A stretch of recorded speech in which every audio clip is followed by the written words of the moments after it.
Cold স্টোরের সামনে ব্যবসায়ীদের আগের মতো নেই ভিড়। লাভের আশায় কোল্ড স্টোরে আলু মজুদ রেখে মহাবিপাকে আলু চাষি ও ব্যবসায়ীরা।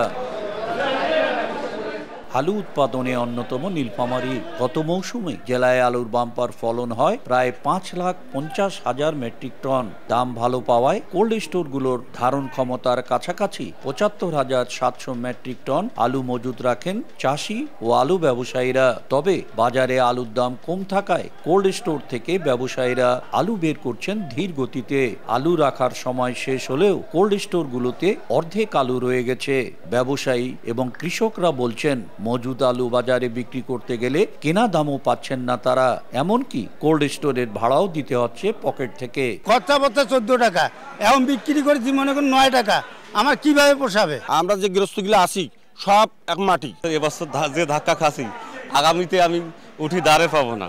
আমাদের মজুদ করছিলাম 82,000 বস্তা, তো এই জগৎ ডেলিভারি হয়ে গেছে 45,000 বস্তা।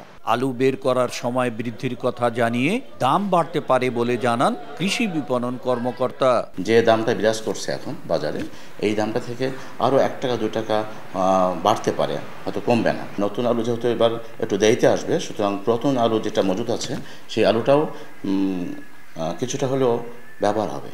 নীলফামারীর 11টি কোল্ড স্টোরে আলু মজুদ রাখার ধারণ ক্ষমতা 90,100 মেট্রিক টন।